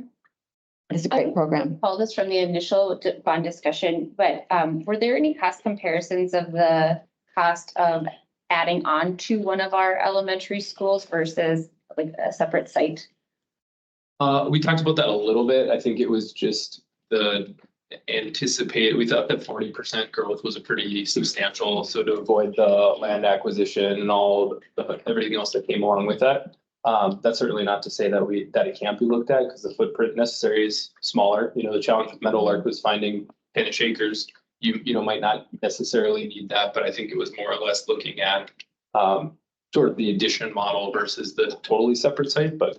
And they could share the gymnasium, lunchroom, some staff, but I think back to your point, Jessica, just comparing our year-over-year growth from our April census, we're up a little over 3%, K-12.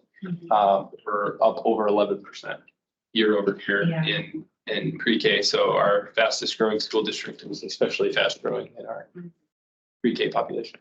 so once freestanding though, you needed to add on. Right, that's just what I was thinking of. To your point that be taken into account of, we would potentially maybe be able to do more than 8 classrooms if it was its own. Yeah. You think, new elementary school, when we were talking about it, 34 million, that's basically 4, 3 wings of Right. 8. Yeah. Plus your central sort of gym. And so if you think about each pot of 8 being roughly $8 million, and then sort of your central shared commons, gym, art, music space being sort of a collective $8 million. It's not a one-to-one, but sort of helps you conceptualize sort of the general, how do you build an elementary school from a cost standpoint? Yeah. So you get that a little bit of shared space efficiency. for sure, but it all depends on how many classrooms you want at a certain point with needing, developing comfortably aged, developing peers and all that. I mean, you could fill any space you put out there. You kind of get to that point that, we're gonna need more than 8, and you start talking 10, 12, and we would do a second site, then you would have different personnel. You kind of get into that point where freestanding doesn't sound so bad. It would be the land. I don't suppose there's people in front of Independence that want a preschool. I was just gonna say the same The thing. land- the sign is down there. The sign's been there forever. Yeah. And preschool's coming. When is it coming? Yeah. Yeah, see if they want to donate it. I mean, is it worth exploring to see when you see these numbers are, I mean, I don't know that it is just because of cost, but I'm wondering if it's not worth at least asking the question. This 8 seems a little light when I look at these numbers. Now, of course, next year, some of those are going to graduate into 5-year-olds, but I just think people coming behind, I don't see that these numbers going down. Yeah, so where did the 8 come from initially? That was the cost of adding a wing onto Meadowlark. So right now it's the 3-track. So, and like we try to build most of our schools, we do have a little bit of buy down savings because the building is designed that way. So the construction materials, punching out and adding on, you are going to see a little bit more, you're going to see lower costs than if we're trying to totally renovate something that was not intended to potentially be added onto. Is Meadowlark kind of the middle, would you say? Of the south side, kind of? Because, I mean, it's pretty far south. It's not very far from 52nd Avenue. I don't know. It's changing so much. It's hard to define. I mean, it depends on where do you fold the map, right? Like if you're folding Harwood to Horace Elementary, this is half the map. interstate. Go from the interstate. South That's- feeder system I to think- Forest. I think the interstate's considered 21st Avenue, give or take. So if you take that halfway to 76, that is what, 55 blocks. So you need about 23 blocks added on. So 40th Cheyenne, Osgood. Okay, well, Osgood's just south of Osgood, so it's not too far off. Right. I'm thinking, I mean, we take a look at what we're saying the numbers are doing. Mhm. Doesn't seem to even make sense to, it just doesn't seem to make sense to only build 8. Yeah, we could look at more seriously, what would an Aurora addition look like? Well, plus Meadowlark. We could look at what would a brand new cost, because I'm totally and wildly speculating sort of the other shared costs. Because that just is an analysis that we've done. But that's something we can work on, with YHR, just to give you all sort of the various options to consider. Building costs aren't gonna go down. No, for sure. I'm hopeful that I'm in charge of building costs. I think they're gonna go down. Yeah. I mean, your weather prediction, Down that, yeah. you did pretty well on the weather, so That's true. Yeah, you're still in charge of snow days next year, Patty. I might throw a few eggs in that basket. The time. I do think though, if we add another 8 rooms, it doesn't necessarily mean that all of our feeder systems are gonna be perfect. No. Oh, No, because but we'll we're have only the gonna have 2 then, and, I'm just afraid if we do 8 and then do 8, if Right. we're gonna have 16, then why don't we just do them by themselves, knowing that we can pick the location and design it that way instead of knowing that 8 is probably too small. then We should are you be proposing doing the feeder systems then, or are you talking about doing a separate building? Yeah, separate building, south, separate building, As north. opposed to adding on Yeah. two schools, so there would be 3 Or feeder make, systems. or make Would it it, bigger. as Aurora could be added, or it's also built to be added on. if we needed to. Yeah, we can price both of those up. See, cost wise. Two I'm not additions saying that- versus a separate build. Yeah, Yeah. or just separate building. If a separate building that run, we would have 2 special ed buildings running with 2 separate administrations, like we wouldn't have. I think those are details we would have to Yeah, figure out. figure out. Cost-wise. the This is administrative specialized, assistants. yeah. Right, Yeah, cost wise, that's what I'm, Administrator. Those will all end up in the big picture though. Yep. And efficiency wise. Mhm. All right, so they have, anything else with their preschool guys? Who would have thought we'd have to worry about 3 and 4-year-olds? Okay, so do we want to talk about, just as long as we're talking about educational spaces, let's talk about the new elementary school and what that looks like. Then we're going to take a quick break after that one. Just Get up and stand for a few minutes. We didn't, this surprisingly, this was a conversation with the preschool with us, but not very many people had too many questions. They're more interested in location and timing. When we were looking to build, because we talked about how many kids we were adding. But other than that, there wasn't, no one said, well, that's just dumb. They just, but they don't have anything from the group discussions that Mike and I had. What questions do you guys have? This was gonna be down by Horace, right? Possibly. We specifically left that open, thinking that we don't really know where all the growth was gonna be, and then we have Meadowlark coming online, with the assumption was gonna be more than likely that's where it'd end up, but. And we were very clear when we talked with everybody about that, but. So we currently own land. That we could sell. Own land that's not actively developed, the big lot west of West Side. We own the practice field, east of Ladone. Right.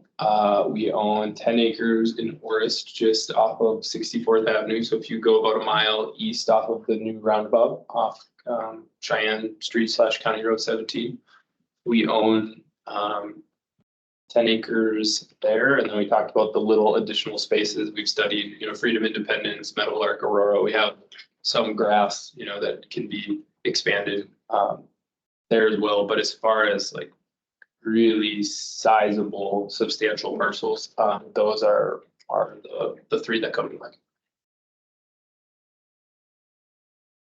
So right now, we were talking about the land by Horace. By Heritage. So you had mentioned kind of like the timing, and I don't recall actually that being too much of like the previous task force discussion about this. Do the administrators have like any recommendations as to like when it would be needed? Like, let's say it was in a bond and it was approved, like when would we be starting the process of deciding even like where is it needed and where it would be located? We're looking at 5 years and 10 years too. Well, that's just, is that something where it's like, it's so urgent, like we would start working on that the day after the bond passes? Or is it like, even if it 27, 28. I think that's what we're. So that was originally, I know by then? our new one, so I think and I think this is one of the sort of the key questions for the board to consider, because on one hand, and there's all the feedback was good, but sometimes feedback conflicts with one another, right? So if you go to our most updated enrollment projections and you break it down by feeder system, we are projected to be over enrolled at Horace Elementary by about 210 learners. And we're projected to be over enrolled at Legacy by about 80 learners. So together, that's about 290 learners. If you then look at the capacity that will exist at Aurora, which would have about 170 students of capacity, as well as Deer Creek, which would have about the same amount. 5 years from now, by thoughtfully arranging our boundaries, I think you can reasonably say, even within the Hawks feeder system, we do have enough seats currently for the number of elementary learners that we're going to have in the district. Now, if you continue to project that out, we're obviously going to cross that line at some point, but I do think one of the biggest changes from the enrollment projections that guided the 2023 special election and the most recent ones that Rob presented on April was we did take a little bit of heat out of our elementary growth. And so I think, so I actually think what was stated in the bond referendum literature was true at that time. But now we're sort of in this area where it says, so we have pretty good numbers through 5 years, but when do we cross that point where we would need to do more dramatic boundary changes across feeder systems or, whatever else that might be, to have enough space for our students? That feels inevitable, just watching the development that's going on, down there, but it does involve a little bit more of a projection based on our, the data that we do have. So I guess that's a long way of saying we had said that we need this in the next 5 years, and the updated data that we have now would suggest that we do not need it in the next 5 years. So So the next 5 years, I believe it was 500 new elementary learners, 400 middle, 400 high, correct? In the next 5 years. it's fine. 350, 500, is what we've been saying. 350, 500, 500. Yes, 340, yeah, 350, 500, more than 340, more than 500, more than 500. So then with that 350, Yep. you're saying that 170 of them would be available at Deer Creek and Aurora. 170 plus. Can I take over? Deer Creek has room too. That was it. Aurora had 170. And then it Yeah, was so the this- same at Deer Creek. Yes, so this is what I'm looking at right here. And I like this for a lot of reasons, because it gives you the grade, it gives you the building, but it also is grouped, so you can sort of see the schools. So this has, and maybe some of these aren't even in the original packets that you all received, but this does have our updated operational capacities as a result of a lot of work that the elementary principals, Dr. Agri and I did. So you are gonna see some of the operational capacity numbers do look smaller. When you take into account the specialized programming classrooms that we now have dedicated at a lot of our sites. So where my math was coming from is if you look within the Hawks feeder system here, Forest Elementary, 552, carry that over to 761. That's where that 210 comes from. And then if you come down to Legacy, 506 compared to 588, so that's about 80. So you add that together, that's where your 290 comes from. Now, because a huge portion of Aurora is moving to Meadowlark, since they're on the east side of the river, we're gonna see a dramatic drop in Aurora's enrollment even next year that will be sustained for the foreseeable future. So if you look, kindergarten and first grade classes 5 years from now, right around 60. It's a little bit smaller in the older grades, but not a lot. And so you compare the excess capacity in that school, having 334 students, that's where that 170 comes back. And then a very comparable enrollment at Deer Creek.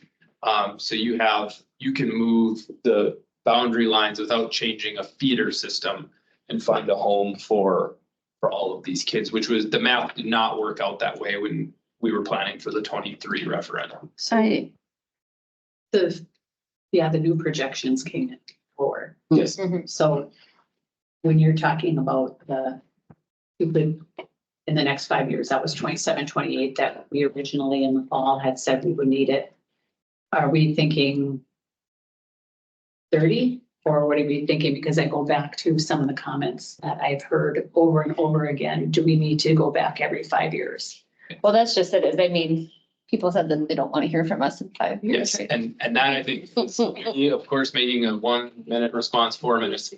If the board wants to say, we need to get the cost as narrow as possible and sort of continue our 5-year outlook, you could reasonably exclude the elementary school, because if we're looking at a managed cost 5-year window, we have the seats available right now. If the strategy is we want to take a longer timeline, 10 years, then I think it would probably be responsible to include the elementary school. So I think it's really how do we view it, sort of keep the cost small, traditional 5 years at a time?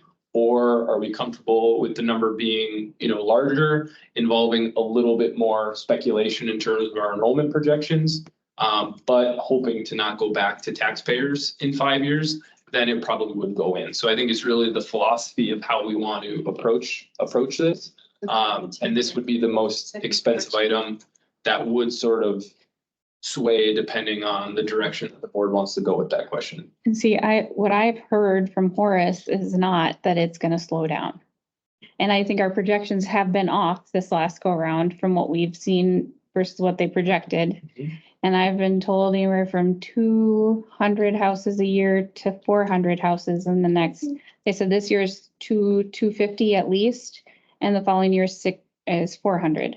So if we're looking at 600 houses, but you're telling me that the growth is only gonna be by a handful of learners, it doesn't compute. Actually, I looked at it and even like compared to like the presentation from, spring 2023 to this year, For the whole district, it was off, but for Horace, actually, they're projecting more, Horace Elementary, they're projecting more now than they did Mm. in 2022. So like the overall enrollment is slightly lower than they had projected, but it's not like every school gets six, you know, Yeah. it's different from one school to another. So if anything, the growth down there seems even projected to be more now than it was. Yeah, it would involve a boundary change because those seats aren't where they need to be right now. Right. So the question is, would you want to, if you do include the school, would you want to build it right away so you don't have to change boundaries? Or would you have boundaries changed until the students are all there? Maybe it's 6 years, maybe it's 7 years, Yeah. and then build that school and then move it back. I never like to have buildings empty, and when we start at That's what I'm 560, saying, we end up to be- at 400, always bothers me, so.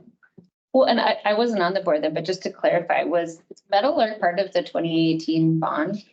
No, No. Meadowlark was, we can't wait until the next special election because we're growing even faster than we thought. Okay. So it is a cobbled together, thank you ESSER funds. So half of our ESSER funds essentially went to Meadowlark. So if you think $22 million project, $22 million of ESSER funds, half of our ESSER funds went to Meadowlark, which was half of the cost of Meadowlark. And then we cobbled together ending fund balance. We did a bond in the building fund, and we have made that work. But how long ago was it? Like, I'm just curious the time from like when the district decided like this needs to be done until, as you said, we still don't have the certificate of occupancy. I'm curious, like, how long did that take? And we still don't know because we're not in it yet, but let's hope we'll be in it in the next month. 21, I think. Yeah, we're probably looking 3 years. And it was supposed to open already. Yep. So it was pretty tight. December. Yeah. Was it? So we were supposed to open this fall. You said, we knew that. I think it was 21. Yeah, I mean, And like, if you were saying like, well, we don't need it in 5 years, but like the decision would need to be made for it to be available in 6 years. Yeah. The decision would need to be made in 3 years and. yeah, I mean, Mark, when I got here, he told me that you can build a school in 16 months. It 16 now months. takes 24 is probably a more realistic number. So if you think 2 years for the build, and then, you know, the financing was unique because it wasn't in a bond, land, study and negotiation took about a year. So if you zoom out for Meadowlark, we had probably a year of, and that tied into all of our boundary studies and school additions and everything else. So the planning, land acquisition, financial modeling took about a year. And realistically, we're looking at a 2-year build for Meadowlark. So if we go for a bond next year, think that we're talking minimum 3 years. Minimum 3 years. if we Yeah. could even possibly And build it. I can pull that up to it if the conversation's right, but Mark and I'd asked them to say, you know, we would be inflating our own prices if anything passed, just like 2018, we didn't build everything at once. So what would be the logical order of operation? 3-year build cycle based on where our needs were most acute. And so I think the intention would be, you know, to do that, knowing that pretty much every project, you kick something off in the summer, you've already done 9 months of planning, you're gonna need 2 years to get most of those things to completion. And then once those, you know, cycle A is starting, then you're planning for cycle B, which will then kick off the following year. Just, it's also just a labor availability question.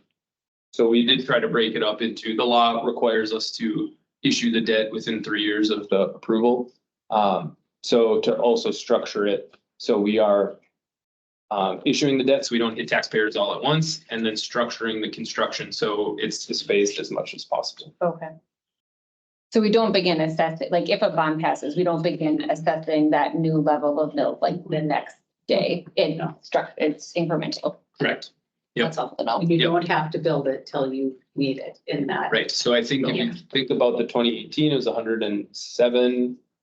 34 was kind of the first slug for Heritage. And then we're actually planning to do a second and a third of roughly equal size. We ended up, because we were in a period of almost free money. So we pushed phase 3 money into phase 2 to capture the interest rates. But even then, to manage the taxing impact, when we issue the bonds to when we initiate the construction, we try to phase, just knowing that, you know, keep most of the metro construction firms busy ourselves. if we tried to do it all at once. That's helpful to know. But knowing that it's a 3-year, I mean, there's your 5 years, 3 years, the debt has to be issued, and then you add the 2 years for the build. There's the every 5 years needing to go back to taxpayers. Yep. Right. There's that cycle. So if they don't like it, I don't know how the law would have to change.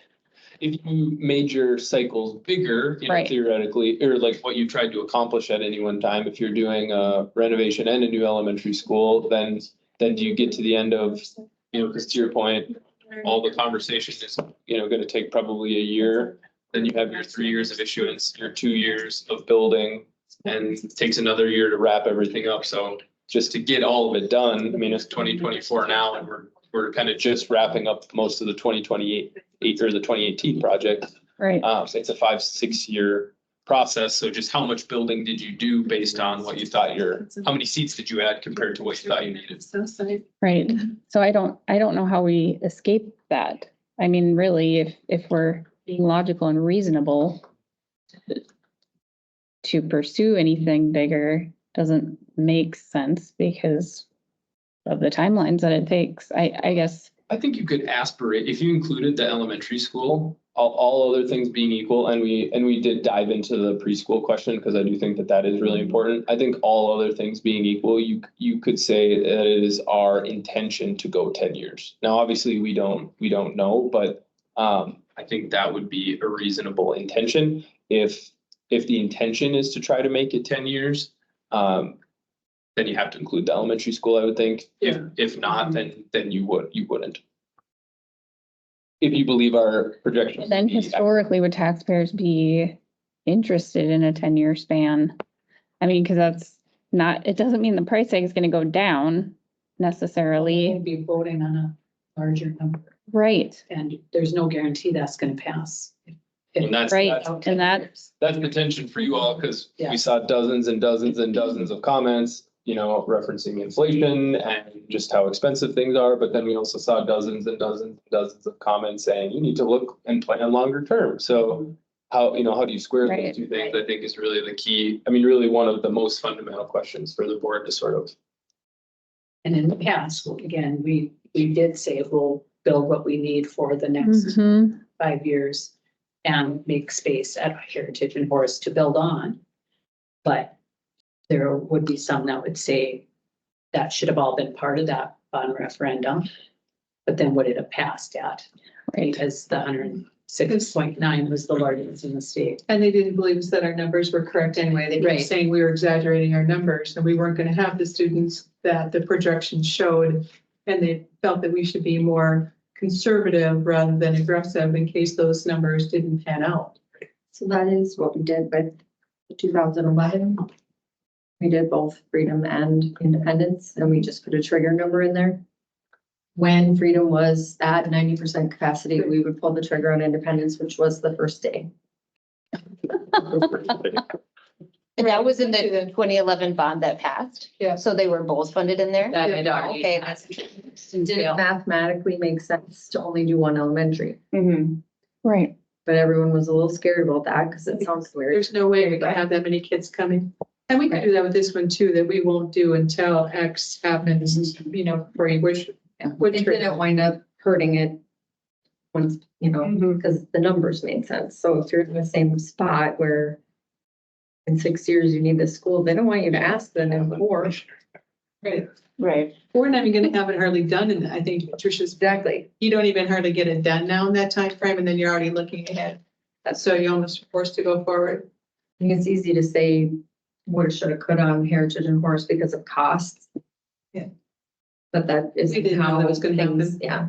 We were always trying to be Crystal ball, that's- fiscally responsible, not to make sure to charge taxpayers more than what we needed. That would have been a lot of. And I think we do forget, construction inflation was almost zero. Yeah, during it's zero at COVID. the So time. it made, people are frustrated now. It made a lot of sense, which I think is for And easily. it wasn't our first buildings that we had built either.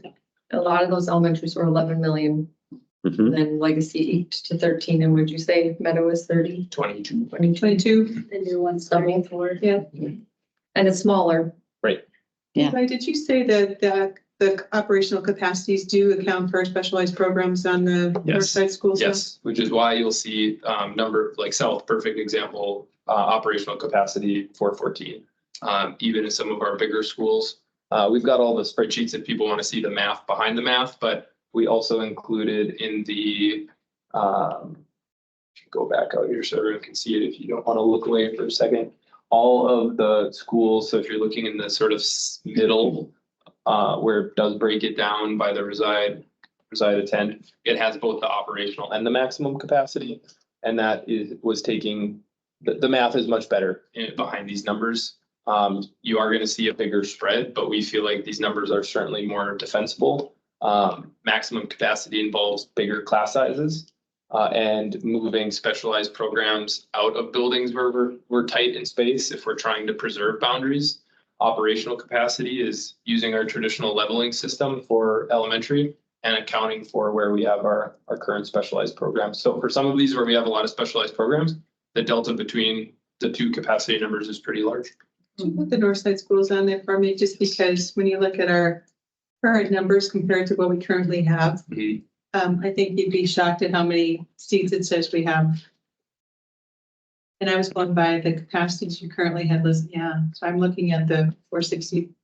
I mean, you've got well over 100 here, over 100 here. It's over 100 here. 466. Yeah, I mean, so it's with the exception of Willow Park, all of those schools are, and this also does account for the fact that we are using some large classrooms for non-regular instruction because we do not have the small group space, which is one of the items on here. Which also does pull the operational capacities down. Like we talked about at South, where we've had that room of interventionists, we don't have small groups, same thing's true at West Side, or we've tried to build in spaces within a classroom for intervention spaces. That happens frequently on the north side. So if we do see some growth out at Goldenrod or Riley's Acres, we do have the capacity on the north side that we more than likely would not need an elementary school. Looking at these current numbers, they just may not, all be on the north side, they may not need. We would have a neighborhood school, but not, Charleswood doesn't have a neighborhood school. Correct. They probably just end up being. Seats are fine. We're gonna sort of get the finger of boundaries. And that's the way West Side's been since I was a student there. So obviously we've made it work. But yes, we have. But it wouldn't be urgent at least. No, and the nice thing is we will see that coming, and where we're trying to not get pulled under by the Mustang feeder system, we will have the capacity in the Packer feeder system unless we moved a lot of kids north, which we haven't discussed, or I don't know that we feel a need to do that. So we will have more built-in capacity to absorb growth. We just really wanted to invest time in the operational capacity because we kept having that conversation, especially about North Side. There were 600 kids in that building. Well, we could do that. That is not an equitable system when you've got kids getting education within a foyer, because we don't have space. That's not equality. So we could do some different things, but this really helps us see more of a systemic approach north to south with how we are delivering instruction. I think we could put 184 kids at Harwood, and I thought it was like 120. We did that 2 classroom little additional, yep, so that got you about 50 extra kids. Yeah, you got a good memory, Penny. Yeah. Yeah. Yep. Did that balloon down the standard? Yep. We'll never be born in the right package. Yep. Yep. Yeah, Theoretically. there's been too many of them for me. I really appreciate that you changed the operates because it's really hard for me knowing, like I said, my Right. kids were at South and I know how many kids were in there and I know how many now. It's like, well, Yep. where did all the space go? So thank you for changing that. What were you thinking, Levi, as far as the number of buildable lots possible with the completion of the FM diversion? Well, that's a great question. I don't even know if I have that number for you. You mentioned that at one point. That might be in one of the Metro cogs. I don't remember off the top of my head. Okay. A lot. Right. Yeah. Which Yeah. could easily fill up. Oh, yes, and then some. I mean, I have no doubt years and years from now, we will have elementary schools north of the industrial park. We'll just be able to see that growth coming at us in a way like we haven't had necessarily in the last decade. We were talking to the dad in our group, the last meeting, he was from California, he's working in the diversion, and he was sharing with us that even once the diversion is through, that it could take 2 to 5 years before it is officially out of the floodplain. The chances are, like I said, 2 might be conservative. He says whenever someone gets a hankering to finally do it, but he said it could take 2 to 5 years. So even when it's completed, that you can't build in there without still being in the floodplain and paying the extra flood dollars, and what that looks like for, that could slow down growth. Right. That people still have to pay those kind of exorbitant amounts for flood insurance, even though the diversion's completed. And I didn't realize it would take that And long. developer will be smart enough to wait for FEMA to read Yeah. through those maps, which just means there will be more waiting. Well, he thought it'd be minimum 2 years after After it's complete. I believe it. But I do foresee those lots going very quickly when they can, Yep. when they're ready to go. For sure. For sure. And we're, right now, Horace is pretty much the highest land in the metro, which is why so much of the growth has been concentrated. We'll have, Horace continue, the Davies area, which is lower, which will come out of, Fargo is projected to grow by 165 students, period, over 5 years. I mean, that's 35 kids a year. That will likely change for them, as more of that land becomes developable. And then we obviously have our own north side. I mean, the industrial park's there, but it's the same distance from here to Harwood as it is here to Horace.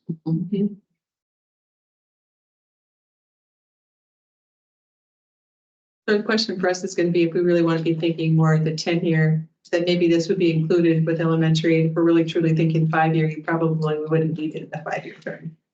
I don't know how with our delays, how we can even possibly say that we're looking at a 5-year. Not anymore. No, It I takes 3 years to.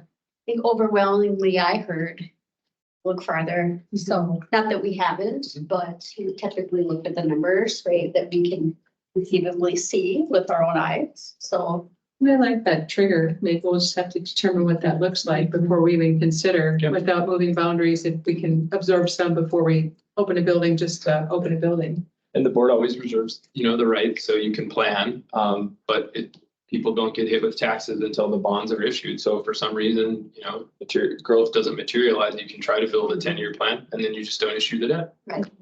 So there is built-in cushion, to analyze how some of those things come to fruition. and that's just part of the message too, Mhm. right? These people understand. And making sure they get that message. And your plan, especially. A few times. Anything else about the elementary school? All right, let's take a 5-minute break if that's okay. And do you have treats if anyone would like chocolate chip bars, help yourself? Lead the way, Dan. Back at 7:20.